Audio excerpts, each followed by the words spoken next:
The Deer Farming Channel is brought to you by Rafter P Construction. Stick around to learn more about Rafter P's design build process and, of course, the biggest deer in the world. Howdy everybody, Keith Warren here. This week, Deer and Wildlife Stories comes to you from Texarkana, Texas. And we're at a deer farm. Well, it's the biggest deer farm I've never heard of. And we're gonna show you some fantastic deer, and we're gonna tell you how the folks at CC Bar Whitetails are years ahead of the competition.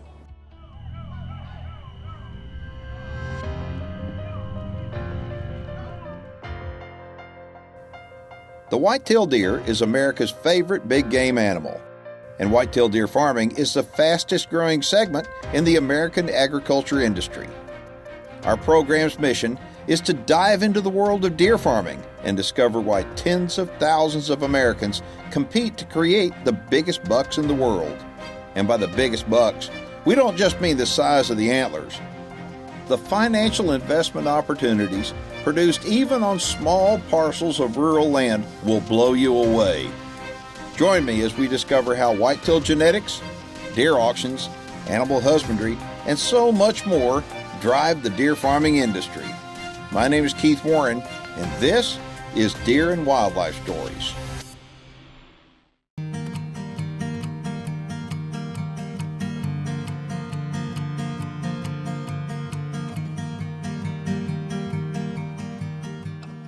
Hello, this is Hank Corbell and my wife Shauna Corbell, and we are with CC Bar Whitetails, and we're glad to have you here with us.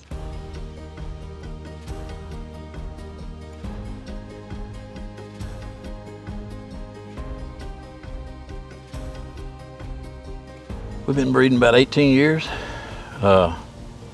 Me and my dad got in it together, and we bought this place, and then it was a tax break to put it in agriculture, and I only had about 40 acres, and I couldn't have enough cows on it, so we got in the deer business. And I love whitetails. I grew up hunting whitetails. It's a big part of my family heritage, and it's a big part of your family now, isn't it? It is definitely a big part of my family. And the family makes a living right here on this piece of dirt, raising deer. I watch them out there working with these deer, and it's like they never get tired of it. They love it. It's in our blood, Keith. Oh, yeah. We love this. That's why we got into business. So how many deer do you have total on how much land?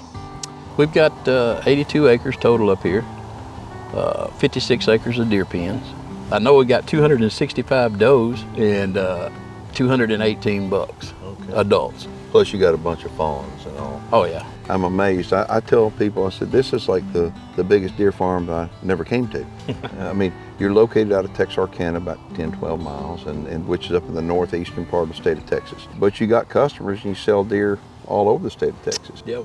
The thing is, deer business, just like any business, I guess, today is very competitive, okay? And one thing that I'm amazed by what you've done, you started breeding for genetic markers before basically anybody else did. And you are so far ahead. You've got hundreds of animals now that have got this marker, this SS marker, that literally the whole industry is talking about. And so how do you feel about getting a jump on everybody? I got some good advice. I got some good advice from some very wise men.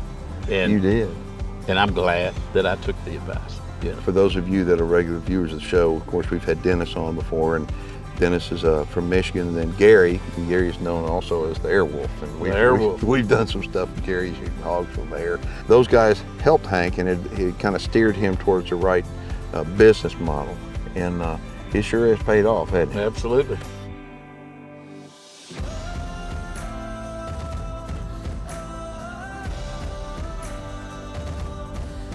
I'll tell you this, if you're not familiar with GEBVs, you can go to the Deer Farming Channel. We've got a video from Chris Seabury. Dr. Chris Seabury talks about it, okay, and how GEBVs, the genetic breeding value, estimated breeding value on whitetail deer, and these genetic markers can help us breed less susceptible deer to CWD. And that's the whole name of the game. I mean, as deer farmers, we want to have the most healthy deer we can. And so as we breed with these GEBVs and these SS markers, we're able to create a more resistant deer, if you will. to CWD, and that's the reason why everybody's wanting to deal with CC Bar Whitetails. So I know you don't want to brag on yourself, but tell them how business is. It's pretty good. It's real good. Okay. Never been better. Yeah, it really hadn't been better. I mean, your deer are big and beautiful. We're going to show you tons of those big deer. We're going to tell you how come business is so good with CC Bar Whitetails.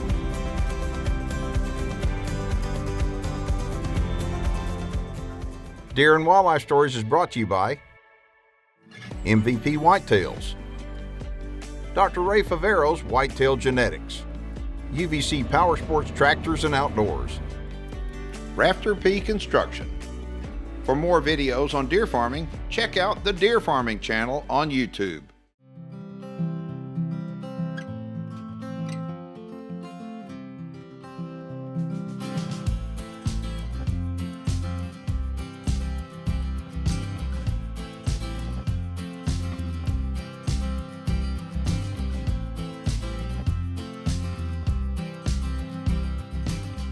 How many 2-year-olds do you have? I think I've got around 96 2-year-olds. Okay, as we show you these 2-year-olds, you're going to be amazed at not just what they look like, but the people in the know are amazed about the breeding values. By and large, most of these bucks are SS markered bucks, okay? And so what's happening, the customer winds up coming out here, and I know they have been because I've been talking to some of the biggest guys in business that have been right here. And they've been looking at Hank's bucks because Hank's bucks have got the SS marker, and his does have the SS markers. Everybody's got big deer, it seems like, but people don't have big SS markered deer. Right. But Hank Corbell does. And so as they come out here and they take a look at these deer, they're making decisions, breeding decisions that are going to impact their herds for years and years. You've been at this now breeding with SS marker for how many years? This is the 4th year. And so as you're looking at these deer, you think the reason why he's got all these SS is because he focused on that. Well, they were very important. Now, I got some SS's that have very good GEBVs, but personally I won't use them because they still need to be breeder buck quality. They need to be big. Yes, sir. Just because they're SS's doesn't mean that they're breeders. That's right. Okay, they got to be SS's and have that breeder look and pedigree in order to go with That's it. right. Out of 100 SS's out here, I'll probably breed with 6 of them. When we show you the 2-year-olds, I mean, it's mind-boggling how many of them you have, but you've got an unbelievable amount of does. You know, we wind up looking at the bucks, and everybody on the show wants to look at the bucks. But I'm telling you, those bucks are created from mamas. That's exactly right. And you've got a bunch of those does in these pens now, don't you? I do. You know, a lot of these deer are really gentle. They're gentle because you're bottle feeding, but you're not doing the bottle feeding. Talk about it, who does the bottle feeding and kind of just a family-run operation. Oh, my girls, yes. Andrea has been doing the bottle feeding since she was 8 years old. She's 26 now. Okay. She is the best. She's good with the baby deer. She's good with any deer, but she's really good with the baby deers, and that is, she takes care of all my deer. And so, I mean, compare what business is like today compared to what it was like, say, 5 years ago. Well, I think we're making more money. Rules and the regulations and everything it is what it is, and there's nothing I don't guess I can do to change that. Every industry is regulated, whether you're in the restaurant industry or deer breeding industry, they're all regulated. The Texas Deer Association helps represent deer breeders and with the regulatory authorities, and so we want reasonable regulations, okay? And we believe there should be. But there's a lot of regulations that now are, I mean, they're pretty strong. And it's for that reason there are people that have gotten out of the business. Yep. But the people that can comply with the regulations, like us and all the other people you see on the show, business has never been better. Never been better. I agree with that. I mean, it's never been better. And the reason why is because of supply and demand. And so let's talk to people about how do you go about making your money? When is payday, basically, for a deer farmer? I'm raising my bucks, or my deer, genetically to be ready for pasture at 2 years old. They're big. They're bigger than a lot of 3-year-olds in this industry. And they're pretty. Well, thank you. And we try to keep them pretty. 2015, I got to breeding really big. I raised my first 500-inch 3-year-old, and I didn't like it. We've been breeding a lot of pure South Texas with some help of some of my real good friends. The purpose of that was to try to bring them down, and then I raised some 380-inch 2-year-olds. So it's harder to bring them back down than it is to get them big. Isn't it amazing when we look at the deer and go, we've actually maybe done too good of a job and got them too big? Yeah. The last 5 years, Keith, I have been trying to breed my deer back because I don't like a great, big, ugly deer. Mm-hmm. And you know what? Not many people do. Yeah. These deer go to the pasture. Maybe 1 in 50 is going to be used as a breeder. Yep. Okay, but the other ones are going to go to pasture. And why? Because these people want to repeat the genetics that they have here, and not just the look. They want to repeat the SS markers. Okay, and there are people, there are landowners that are concerned that, you know, with the chronic wasting disease issue out there, that they're now looking at these genetic markers, SS. And so what Hank does, Hank winds up selling bucks and does and bred does to people that have a piece of property that want to introduce these new genetics with the SS marker deer. So as far as bucks go, people come out in the summer, pick what they want.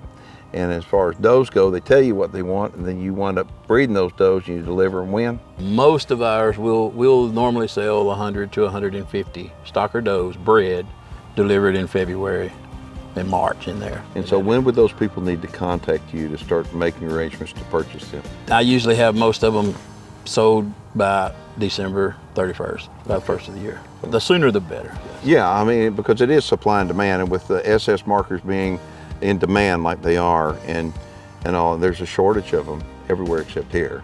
Okay, give them a number that they can contact you if they want to come out and take a look. My cell number is 903-277-0591. Email is handscorbell@windstream.net.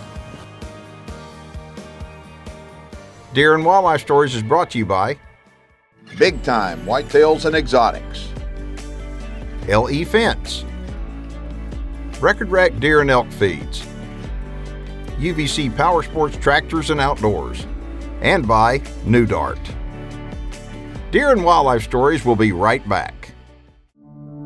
Closed captioning is brought to you by Advanced Deer Genetics.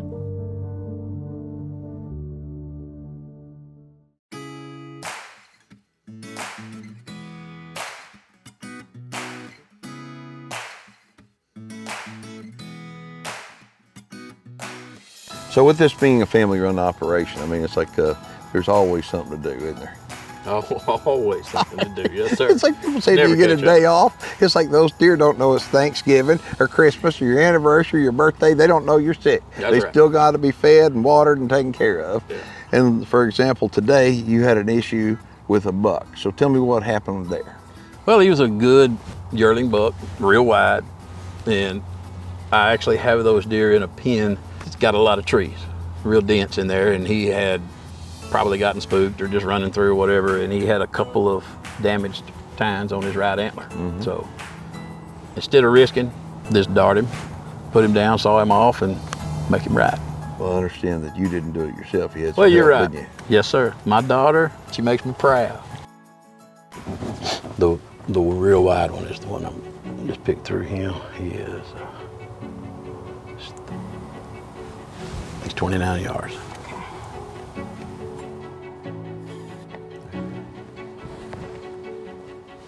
29 yards when you're ready. Put it right in that hip. Got him. Yep, my daughter made a fine shot on him. My wife banded him. She's 22 years RN, so she's pretty good when it comes to doctoring the deer, yeah. Once we banded him, now we'll wait about 15 minutes, let the blood flow decrease a little bit, and then we'll saw him off.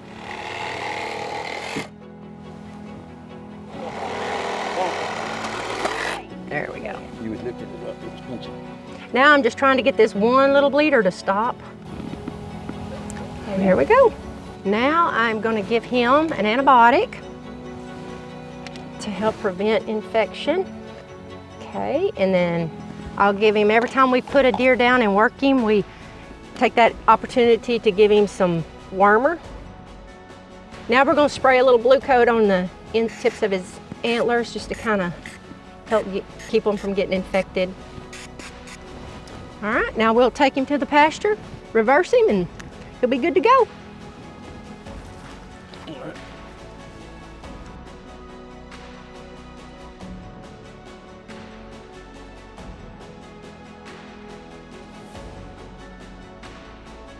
He's up and better now. He's up and better. Yeah, no more headaches or anything for him, whatever. Yeah. That's good. All he knows, he woke up and now he don't have to worry about.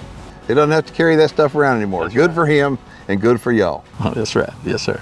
When it comes to doctoring deer, we all learn to be a shade tree vet, I say. Oh, yeah. You know, you think about it, we have to. That's because right. there are issues that come up all the time.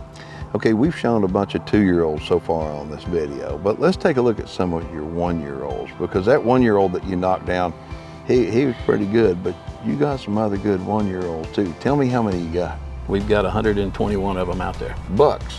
Yearling bucks. So as you take a look at these yearlings, just realize that this farm, okay, is big enough to be able to produce 121 yearling bucks. And that means he's got that many yearling does too. So they grow deer, but they sell a lot of deer too. And these yearlings look really good. Thank you. One thing I want to bring up is that in the deer business, we have what they call the North American Deer Registry, and you've seen us promote them for years and years. You're, I think, the only one that I've seen on the registry when you go on there that actually puts the markers of the deer, the genetic markers of the deer. If you go on CC Bar, you know, and go through there looking at what we got and what we're doing, I do that with a lot of the breeders. Yep. A lot of people I'm sure do. I put, if they're an SS on their name, they'll have, you know, 197 SS, KS, or whatever they got. And then in their ear tag slot, I actually will put their GEBV score down there too. The ones that I have tested. That is absolutely phenomenal, because what that does, it allows anybody that's currently in the deer breeding business that is a member of NADAR to be able to get on and check out what he's got. And I promise you, you're going to be blown away, because this guy right here is a whole lot smarter than he looks. I mean, or lucky. Might be lucky. I'm telling Mama you. says blessed, but you know. You are out in front of the pack right now.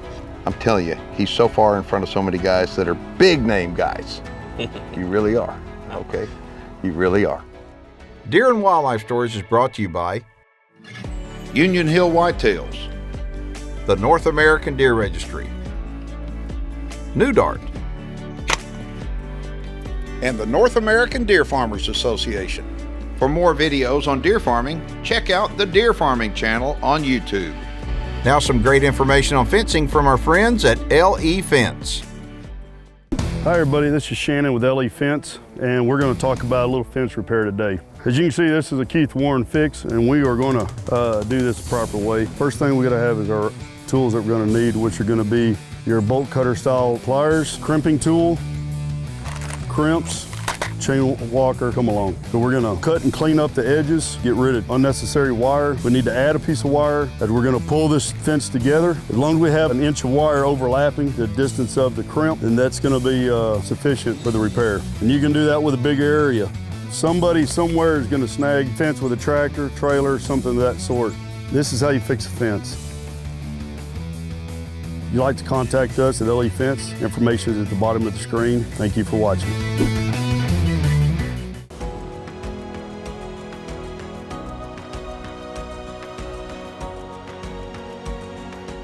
So there's one particular breeder I want you to talk about at Silver Star. So tell everybody about him. He was my prettiest yearling. Big 29-inch spread, perfect 5x5 with the drop time. I love him. And anyway, I bred with him. He's an SS marker. And when we got our GEBVs back on him, he's a negative 2.160. And I collected him when he was a yearling. We had 72 deer. I've got 72 deer now in the registry out of him. You know, I got some yearlings to look at. This last year, every single fawn that was born in the first 2 months is all out of Silver Star. And that right there is huge, because he wound up putting Silver Star, an SS marker, on SS does. So what are you going to get out of it? SS We're going to get SSs. And Silver Star throws some good GEBV values. And so when you start looking at these yearlings that are on the ground, and you think, yeah, they're great, and the 2-year-olds are great, but you know what? The fawns are actually better than the yearlings and 2-year-olds. That's the cool thing about deer farming. Your younger genetics, as long as you're breeding right, are your best deer. Yep. Keith, I breed a lot of yearlings. Normally those yearlings that I pick out wind up being tremendous 2s and 3s. Well, and that's something that most deer breeders don't do. They don't breed yearlings. They may put 4 or 5 fawns in with a nice yearling buck just to get something out of it. But you roll the dice and you have been very successful in getting some really great offspring out of them. I appreciate that. This is a family-run operation, obviously. Could you imagine doing this alone without your family? There's no way. No way. I would want to, but it wouldn't be the way it is without my wife and my girls. The one thing that sometimes chokes me up a little is my dad loved this as much as me. And me and Dad talked every day. He had deer in Jacksonville, CC Bar Jacksonville, CC Bar Redwater. This was something that my dad loved just as much as I do. And unfortunately, I lost my dad 12 years ago to that old mean cancer. But you're passing this down to your kids. Absolutely. And I know my dad'd be proud of me for that. You doggone right. I'm proud of you for that. And I want to tell y'all something. I believe the white-tailed deer is a magical animal. I really believe that. I think that we are so blessed to be able to have the white-tailed deer and be able to live with them and be with them every single day of our lives. We're hunters. We grew up hunting, you know, but we couldn't get enough of white-tailed deer by just being a hunter. Okay, so we became deer farmers. And the white-tailed deer is magical because of the joy that it brings, but also the people that it brings together. We wouldn't know each other without the common thread of the white-tailed deer. That's exactly And think all the people that in our industry wouldn't know each other unless they love white-tailed deer. And so the white-tailed deer is a magical animal, and I appreciate you. Thank you, and your family. You too. And the deer industry, yeah, you can make money at it, you're doggone right, and I think that's fantastic. But the best thing is you're gonna make fantastic relationships, and it is a wonderful way of life, wouldn't you say? I would say it's the best. Yep. If you want to come up here and check out the deer, whether you're an existing deer breeder or interested in getting the deer breeding business, Hank and his family can help you get in the deer breeding business. They got a ton of deer, and they'd love to show them off. Give them a phone number. 903-277-0591. Give them a call, and I promise you, you'll be happy you did. If you want to learn more about deer farming, check out the Deer Farming channel on YouTube. Okay, so you've got property and you're wanting to build. Maybe a barn dominium, maybe deer facilities, or maybe a badass lodge. Well, you've got to check out Rafter P Construction. Rafter P Construction is the leading design-build contractor across the state of Texas. Specializing in quality farm and ranch design-build projects, Rafter P Construction encourages their customers to be very hands-on, incorporating your input into every aspect of your project with their in-house design teams. The goal of Rafter P Construction is to be your builder for life. Rafter P Construction, they'll be with you every step of the way to build your dream project. All the while, keeping quality and customer satisfaction at the forefront.